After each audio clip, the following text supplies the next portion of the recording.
నమస్తే, welcome to weekend analysis by KRR. ఇటు CM, అటు ఖమ్మం. తెలంగాణ ప్రభుత్వ శాఖలన్నీ కేంద్రీకృతం. ఏడాది కాంగ్రెస్ ప్రభుత్వం తెచ్చిన మార్పులేంటి? రేవంత్ సర్కార్ విజయాలేంటి, తడబాట్లేంటి? మహారాష్ట్ర విశ్వ పరీక్షల్లో నెగ్గేదెవరు? ఏ కూటమిది పైచేయి అవుతుంది? మహా ఎన్నికలపై కేసీఆర్ ఆలోచనలేంటి?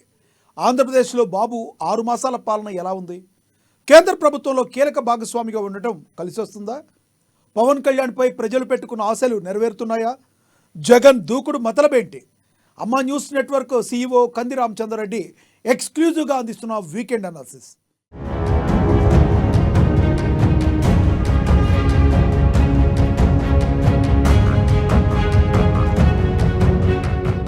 దీపావళికి ముందే పొలిటికల్ బాంబులు పేలుతున్న వేళ తెలంగాణ రాష్ట్ర ప్రభుత్వ గమనంపై చర్చ జరుగుతుంది.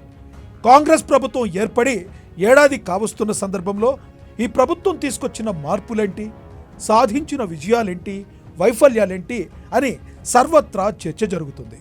ఉద్యోగ నియామకాలతో ముఖ్యమంత్రిగా రేవంత్ రెడ్డి తన మార్కు ప్రదర్శిస్తున్నాడు. డిఎస్సి గ్రూప్ 1 పరీక్షల నిర్వహణతో తన సమర్థత చాటారు. కష్టపడే ముఖ్యమంత్రిగా మనలో ఒకడు అన్న ఇమేజ్ని ఆయన సొంతం చేసుకుంటున్నాడు. అయితే ఈ ప్రభుత్వం అనేక అసమతుల్యతలతో ఉంది. ప్రభుత్వ పాలనంతా ఒకే చోట కేంద్రీకృతమైంది.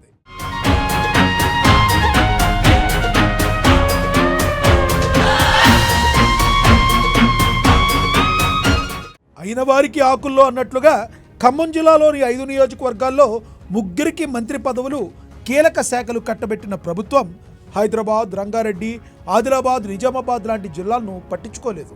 కీలక శాఖలు మున్సిపల్, విద్య, హోం వంటివి ముఖ్యమంత్రి వద్దే ఉన్నాయి. దీంతో ప్రభుత్వం అంటే సీఎం ఖమ్మంగా మారింది. తెలంగాణలో సగానికి పైగా ఉన్న జనాభా ఉన్న ప్రాంతాలకు పరిపాలనలో భాగస్వామ్యం కరువైంది. దేశంలో ఏ ముఖ్యమంత్రికి ఇంత అప్రమత్తమైన అధికారం దక్కలేదన్న చర్చ ఉంది.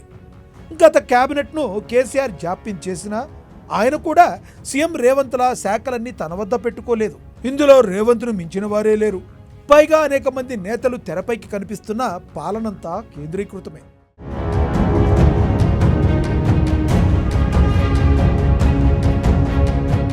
మహారాష్ట్ర ఎన్నికల్లో ఎవరు గెలవబోతున్నారు? కాంగ్రెస్ కూటమి విజయం సాధిస్తుందా? మోడీ హర్యానా మ్యాజిక్ రిపీట్ చేస్తాడా?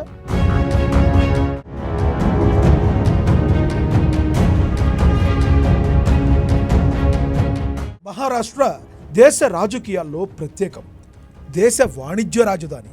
ఈ రాష్ట్రంలో విజయం కోసం బీజేపీ ఎన్ని ప్రయత్నాలు చేసినా గత 2 ఎన్నికల్లోనూ ప్రజాభిమానం పొందలేకపోయింది. శివసేనను చీల్చి ఎన్సీపీని లాక్కుని అజిత్ పవార్ చేతిలో పెట్టినా లోక్సభ ఎన్నికల్లో ప్రజలు చేదరించారు. ఇప్పుడు మహారాష్ట్ర అసెంబ్లీ ఎన్నికలు ఉత్కంఠ కలిగిస్తున్నాయి. కాంగ్రెస్ కూటమికి ఎన్నికలు అనుకున్నంత తేలిక కాదు. హర్యానా అనుభవాల తర్వాత కూటమికి ఎన్నికలు విషమ పరీక్షే. మరోవైపు షిండే సంక్షేమ పథకాల వరాల జల్లు కురిపించారు. మహాలక్ష్మి తరహా పథకం ద్వారా నెలకు 1500 రూపాయల చొప్పున ముందే 5 మాసాల అడ్వాన్స్ వేసేశారు. సంక్షేమ మంత్రం కూటమిని అడ్డుకుంటుందో లేదో చూడాలి మరి. మరోవైపు మహారాష్ట్ర ఎన్నికల్లో గతంలో పనిచేసిన కేసీఆర్ ఇప్పుడు అడిగిన వారికి తన వంతుగా సలహాలిస్తున్నారట. ఎంఆర్ఎస్ పేరుతో పోటీ చేస్తున్న వారికి అండగా నిలుస్తున్నారన్న చర్చ కూడా ఉంది.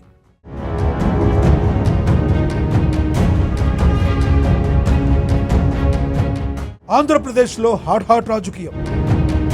ఓవైపు బాబు సంక్షేమ మంత్రం, మరోవైపు జగన్ షర్మిల ఆస్తుల వివాదం.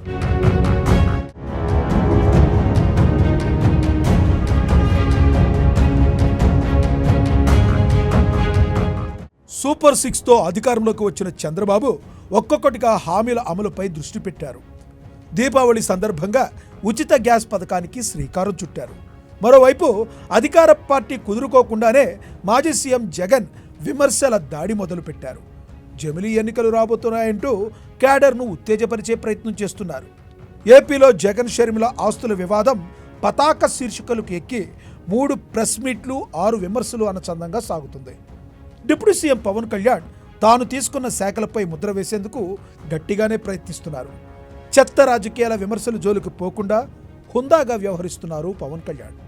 కేంద్ర ప్రభుత్వానికి ప్రాణవాయువుగా మారిన చంద్రబాబు తన అనుభవాన్ని రంగరించి ఏపీకి నిధులు తీసుకొచ్చే ప్రయత్నాలు చేస్తుండటంతో ఏపీ డెవలప్మెంట్పై ఆశలు కనబడుతున్నాయి. సమయం అందరినీ సమానంగా చూస్తుంది. దాన్ని వాడుకుంటే నిలబెడుతుంది, వాడుకోకపోతే వెనక నిలబడేలా చేస్తుంది.